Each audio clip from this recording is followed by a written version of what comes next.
स्वतःनं हातानं करायचं म्हटलं तर खूप कंटाळा येतो आणि मग तसे कंटाळा आल्यावर मसाला भात हा सगळ्यात बेस्ट पर्याय असतो. तर हे बघा मित्रांनो, मस्त खिचडी मसाला भात बनवतोय कारण संध्याकाळी जेवायचा प्लॅन आहे आणि दुपारी काय बनवायचं म्हणून मग मसाला भात टाकलाय सगळं आता ह्याच्यात मसाला भातासाठी. आणि आता फक्त राईस टाकायचा आणि मसाला भात रेडी होईल. आणि तोंडी लावायला हे असणार आहे कारलं. मला कारलं खूप आवडतं, तर ते बघा कसं बनवतं मी सांगतो तुम्हाला. कारल्याच्या हे एकदम अशा पातळ अशा चकत्या करून घेतल्या आहे आणि त्या आता फ्राय करणार आहे. मस्त फ्राय झाल्या की मग त्या मसाला भातासोबत खायला एकदम ओके. मसाला भात इकडे लावून दिला आहे, थोडं गॅस वाढवतो म्हणजे काय पटकन होईल. भूक खूप लागली आहे आणि काय बनवायला दुसरं काही इच्छा नव्हती माझी आणि त्यामुळं मग हेच बनवतो आहे. हे झालं रेडी. याच्यावर थोडंसं मीठ टाकणार आहे आता आणि तेल तर टाकलं आहे थोडंसं किंचित काहीतरी.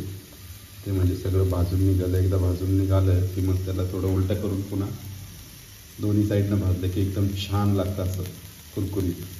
हे अशा प्रकारे तयार झालं आपलं कारलं आणि हे आहे मसाला भात. तर आता मी याच्यावर तुटून पडणार आहे.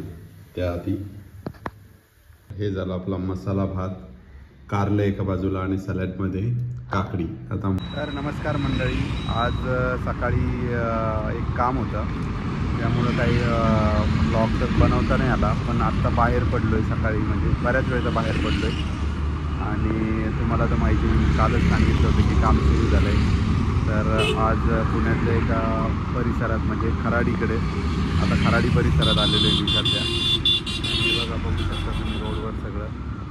तर खराडी परिसरात आलो आहे आणि या परिसरात एक हे मॅडम आहेत, तर त्यांना डोनेशन द्यायचं होतं, धान्य वगैरे द्यायचं होतं.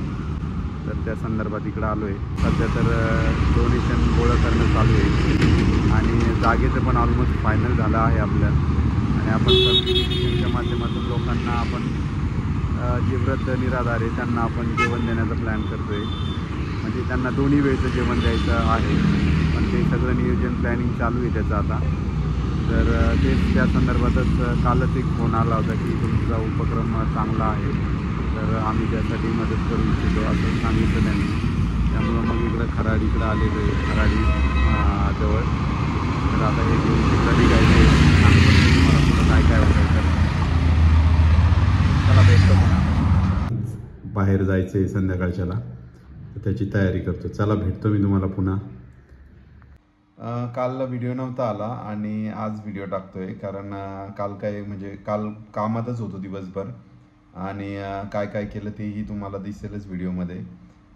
कारण आपल्याला जे टास्क घेतली आपण करायला की कम्युनिटी किचनची, तर त्यासाठी आपण सगळे काम, आमची टीम सगळी काम करते.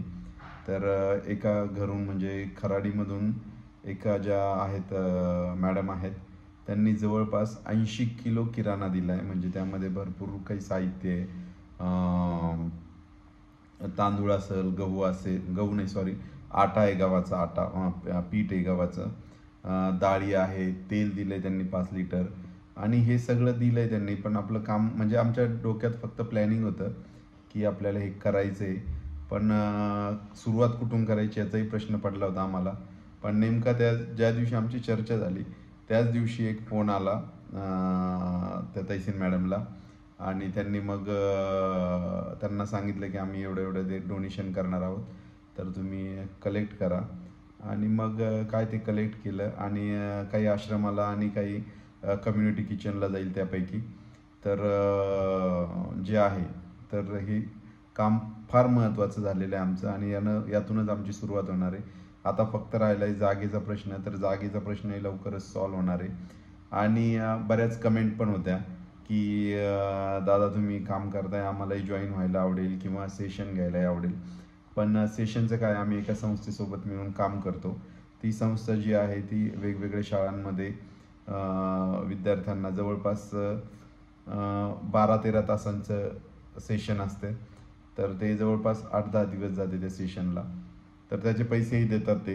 पण त्याची जेव्हा रिक्वायरमेंट असेल त्याचं ट्रेनिंग असतं, 4-5 दिवसाचं ट्रेनिंग असतं. ते ट्रेनिंग कंप्लीट केल्यानंतर आपल्याला तिथं डेमो द्यावा लागतो की आपण शाळेत शिकवू शकतो. टीचर असेल, कुणीही असेल, कुणीही म्हणजे करू शकतं ते. बऱ्याचशा रिटायर्ड महिलासुद्धा हे काम करतात ज्यांना आता बऱ्याच जणांना काय असतं की घरी थोडं काम असतं आणि मग वेळ असतो रिकामा, तर अशा महिला पण खूप करू शकतात आणि पुरुषही करू शकतात, जसं मी करतोय, आमची टीम करते. तर हे काम काही अवघड नाही, पण जेव्हा निघेल तेव्हा मी नक्की सांगेल व्हिडिओमध्ये. जर तशी काही रिक्वायरमेंट असेल तर मी तुम्हाला तुमचं नाव रिकमेंड करेल किंवा तुम्हाला ती लिंक देईल आणि त्या लिंकवर तुम्ही ते भरू शकता फॉर्म आणि तिथं ट्रेनिंग घेऊ शकता. तर असे भरपूर संस्था आहेत ज्या शाळांमध्ये सेशन घेऊन आपल्याला चांगले पैसेही देतात आणि आपल्याला पण काहीतरी एक म्हणजे सांगायचा म्हणजे मुद्दा म्हणजे की या शिकवण्याच्या ह्याच्यातून आपली खूप डेव्हलपमेंट होती. मी पूर्वी हे शिकवणं सुरू करण्याच्या आधी मी एक वेगळं व्यक्तिमत्व होतं आणि हे शिकवल्यापासून, मुलांना वेगवेगळ्या गोष्टी सांगितल्यापासून मी पूर्णपणे चेंज झालो आहे. कारण हे आपल्या स्वतःमध्ये डेव्हलपमेंट करण्यासाठी ना खूप भारी आहे. जर तुम्हालाही कुठं असं शाळेवर शिकवण्याची संधी मिळाली, काहीतरी चांगल्या गोष्टी सेशन घ्यायची किंवा कुठल्याही बऱ्याच संस्था असतील, काही संस्था असेल तर मी माझ्या यूट्यूबच्या पोस्टमध्ये पण टाकेल की इथं इथं रिक्वायरमेंट आहे, तुम्ही ट्राय करा. तर तिथंही तुम्ही जाऊ शकता आणि हे काम अशा पद्धतीनं करता येतं आणि त्यातून आपल्याला व्यवस्थित आर्थिकही फायदा होतो आणि सगळ्यात महत्त्वाचं म्हणजे मानसिक आपलं आपण जे स्ट्रॉंग होतो ते खूप गरजेचं असतं. आता आमच्या टीममध्ये सगळे जे आहे ते छोट्या छोट्या गोष्टी आपण जेव्हा दुसऱ्यांना काहीतरी शिकतो ना, त्याच वेळेला आपणही काही शिकत असतो, काहीतरी गोष्टी सांगत असतो आणि त्याच आपणही आत्मसात करत असतो. कारण कसं आहे, कुणाला काही शिकवायचं म्हटलं तर तुम्ही सुद्धा आत्मसात करणं खूप गरजेचं असतं. तर अशा ज्या कमेंट होत्या त्यांना पण मी संपर्क करेलच, कारण चॅनलवर, आपल्या पॉडकास्टच्या चॅनलवर माझा नंबर आहे, एक नंबर दिलेला आहे, त्यावर तुम्ही व्हॉट्सअप करून ठेवू शकता आणि व्हॉट्सअप करून ठेवा आणि कळवा काय म्हणजे जर असेल तर मी तुम्हाला कळवेलच नक्की. फक्त व्हॉट्सअपला हाय करून ठेवा आणि तुमचं शिक्षण वगैरे सांगा, म्हणजे मग त्या पद्धतीनं पण काय असेल तर मी तिथं सांगू शकतो तुम्हाला. प्रत्येकाचा फोन घेणं शक्य होणार नाही, फक्त व्हॉट्सअप करा त्यावर, मग आपण काही रिक्वायरमेंट असेल तर मी तुम्हाला नक्की कळवेल. आता तर सध्या आमचं काम सुरू झालं आहे आणि खूप छान प्रतिसाद आहे कामाला पण आणि मजा यायला लागली कामाला, कारण मागच्या काही दिवसात शाळेला सुट्ट्या लागल्या होत्या उन्हाळ्यापासून, मग काही सेशन झाले नव्हते, उन्हाळ्याच्या सुट्ट्या झाल्या. मला वाटतं एप्रिलपर्यंत सेशन चालले होते आणि एप्रिल नंतर एप्रिल, मे, जून, जुलै, ऑगस्टमध्ये सुरू होणार होते, म्हणजे त्या पद्धतीनं झालेत आता सुरू. आणि जून जुलै हे 2 महिनेच, मे जून जुलै 3 महिने ब्रेक होता. तेवढ्या काळात मी यूट्यूब आणि पॉडकास्टचं पण चालू राहणारच आहे आपलं. पॉडकास्ट तर काही जशा गेस्ट येतील तसे आपण पॉडकास्ट घेणार आहोत. तर हे सगळं एकदम व्यवस्थित. पण एक आहे की बाहेर पडून काम करणं ना खूप गरजेचं असतं, कारण काय, एका ठिकाणी काम करून ना आपण कुठेतरी थांबल्यासारखं होतो.